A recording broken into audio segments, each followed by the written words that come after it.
روابط میان ایران و روسیه যুক্তরাষ্ট্রকে বুড়ো আঙুল দেখিয়ে ইরান করেছে রাশিয়ার সাথে কৌশলগত চুক্তি, যার মাধ্যমে শিক্ষা ও প্রযুক্তি খাতে সহায়তার পাশাপাশি সামরিক খাতেও মধ্যপ্রাচ্যে ইরানকে শক্তিশালী করতে মস্কো নিয়েছে জোরালো পদক্ষেপ। রাশিয়ার প্রেসিডেন্ট ভ্লাদিমির পুতিনের সাথে কৌশলগত চুক্তির পর দেশে ফিরেই বিভিন্ন সামরিক ঘাঁটি চষে বেড়াচ্ছেন ইরানের প্রেসিডেন্ট মাসুদ পেজেশকিয়ান। মার্কিন নতুন প্রেসিডেন্ট ডোনাল্ড ট্রাম্পের হোয়াইট হাউসে বসাকে কেন্দ্র করে সতর্ক অবস্থানে রয়েছে তেহরান, কারণ মার্কিন প্রশাসনের ক্ষমতা নেয়ার আগেই ইরানকে কঠোর নিষেধাজ্ঞা দেওয়ার হুঁশিয়ারি দিয়েছেন ট্রাম্প। এদিকে ডোনাল্ড ট্রাম্পের সাথে আঁতাত করতে যুক্তরাষ্ট্র গেছেন ইসরায়েলের প্রধানমন্ত্রী বেনিয়ামিন নেতানিয়াহু। সব মিলিয়ে শ্বাসরুদ্ধকর পরিস্থিতি বিরাজ করছে পুরো মধ্যপ্রাচ্যে। এমন অবস্থায় নিজ দেশের সামরিক শক্তি অর্জনে মনোযোগী ইরান। পারস্য উপসাগরের কোলঘেঁষা দেশটির নিরাপত্তায় নতুন কি পদক্ষেপ নিলেন পেজেশকিয়ান?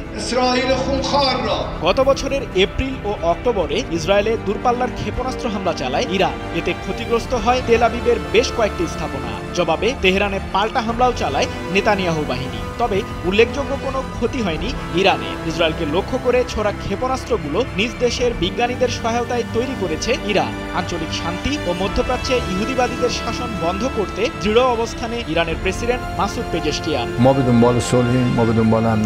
পশ্চিমা সহ ইহুদিবাদীদের বিরুদ্ধে সম্ভাব্য যুদ্ধে প্রতিরোধ বলয় গড়ে তুলতে ভিন্ন পথে এগুচ্ছে ইরান। যুদ্ধের ময়দানে সামরিক বাহিনীর সদস্যদের কোলেটারেল ড্যামেজ বা অনাকাঙ্ক্ষিত মৃত্যু ঠেকাতে কৃত্রিম বুদ্ধিমত্তার সহায়তা নিচ্ছে ইরানের সর্বোচ্চ প্রতিরক্ষা বাহিনী IRGC। প্রযুক্তির মাধ্যমে বিভিন্ন ড্রোন ও ক্ষেপণাস্ত্রকে নিয়ন্ত্রণ করতে প্রস্তুত তেহরান। 2রা ফেব্রুয়ারি নতুন প্রজন্মের ব্যালিস্টিক ক্ষেপণাস্ত্র উন্মোচন করেছে ইরানের প্রতিরক্ষা মন্ত্রণালয়।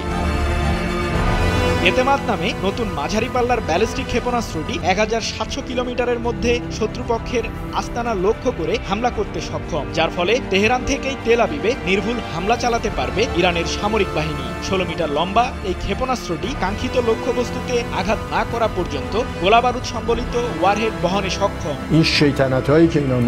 দেশটির বিজ্ঞানীদের তৈরি ক্ষেপণাস্ত্রটি উন্মোচনের সময় উপস্থিত ছিলেন ইরানের প্রেসিডেন্ট মাসুদ পেজেশকিয়ান। মধ্যপ্রাচ্যে উত্তেজনা ও পশ্চিমাদের নিষেধাজ্ঞার ফলে নিজেদের বিজ্ঞানীদের প্রতি আস্থা রেখেছে তেহরান। সম্প্রতি দেশীয় সরঞ্জাম কাজে লাগিয়ে সামরিক শক্তিতে বেশ সাফল্য অর্জন করেছে দেশটি। সৃজন মাহমুদ, নিউজ 24।